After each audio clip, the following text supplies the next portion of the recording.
At about 1:15 am on February 26, 2019, 20 fully armed Mirage 2000 fighter aircrafts took off one by one in quick succession from the runway and taxiway of the Airforce station at Gwalior. They flew towards Bareilly and tanked up mid-air, then headed towards Jammu and Kashmir. At about 3:45 am, the fighters, which were flying in the cover of mountains to escape a Pakistani Saab airborne warning and control aircraft, crossed the line of control at 30,000 feet.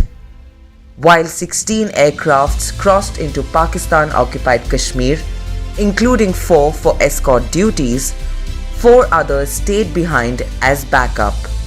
5 Israeli-made Spice 2000 bombs were released about 15 kilometers into Pakistan-occupied Kashmir, which struck the Jaish-e-Mohammed camp at Jabba Top outside the city of Balakot in Pakistan's Khyber Pakhtunkhwa province, and the fighters made their way back to an airfield in the western sector.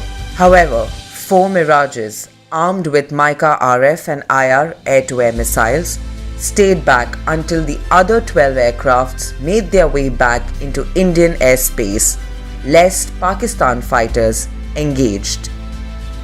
The entire ops, from the aircraft entering POK and landing back in India, lasted about 21 minutes.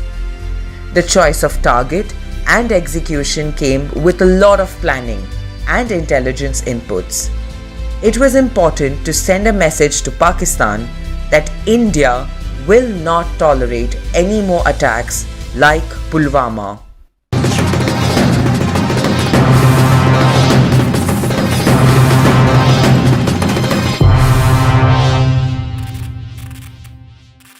At about 3:15 pm on 14 February 2019, a suicide bomber rammed his explosive-laden SUV into a convoy of the CRPF in Jammu and Kashmir's Pulwama, killing 40 personnel.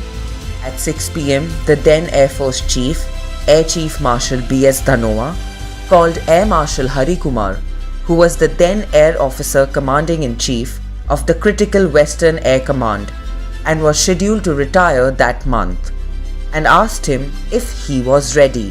They both knew that the government would not take this audacious attack lying down. Air Marshal Kumar replied saying he was ready. The following morning, Air Chief Marshal B.S. Dhanoa drove down to Western Air Command near the cantonment to discuss the possible options and plans. Prime Minister Narendra Modi had called for a meeting of the Cabinet Committee on Security at 9 am on 16th February. Later, it was decided that the Indian Air Force will carry out the strike since the Pakistan Army had put itself on high alert, fearing a repeat of the 2016 surgical strike by ground elements. On the morning of 18th February, National Security Advisor Ajit Doval called for a meeting that was attended by the chiefs of the Army, Air Force, Navy and the RAW. Attending the meeting was also key RAW operational man Samant Goel. There were highly credible intelligence inputs that Pakistan had withdrawn terrorists from launch pads and training camps at the LOC and moved them into centers located deeper. The Balakot camp was the perfect target. It was on a hilltop and there were no civilians nearby, which meant there would be no collateral damage. Moreover, since it was not a madrasa, this meant that there won't be any children. Only large number of terrorists were there. It was at this meeting that the Indian Air Force was given the target and the go-ahead to plan. Only a few in the IAF knew about the impending attack. Balakot was the first time that the Indian Air Force was being used to attack outside Indian territory after the 1971 war. Secrecy was the utmost important thing, because surprise is always the biggest factor in an attack. Only 4 officers were involved in the initial planning, including Air Marshal Hari Kumar and the Air Force Chief. Such was the secrecy that even though the aircraft flew out of the Gwalior base, which falls under the Central Air Command, The AOC in C of the command was not aware of the ops until just a few hours before the fighters actually took off. Air Marshal Kumar briefed the pilots in person about the operation when he dashed to Gwalior under the garb of a farewell dinner. To ensure that no eyebrows were raised over the sudden activity in Gwalior, an inspection by Directorate of Air Staff Inspection, an official inspecting body of the IAF, was ordered. Anytime a DASI has to be done, the entire base goes on a complete overdrive to ensure that everything is in place. It was also ensured that no communication was carried out over unsecure channels, including mobile phones. To keep Pakistan guessing, the Western Air Command also advanced the timing of an exercise. The IAF had selected the 900 kg 2000 penetration bomb and crystal maze missile for the operation. Just like in actual ops, the highly accurate Spice 2000 was pre-fed with GPS coordinates and an image of the Balakot camp on the simulator. The Spice 2000 uses a digital scene matching area correlator technology, which automatically matches the target as it zooms in with the image that has been pre-fed besides the GPS coordinates.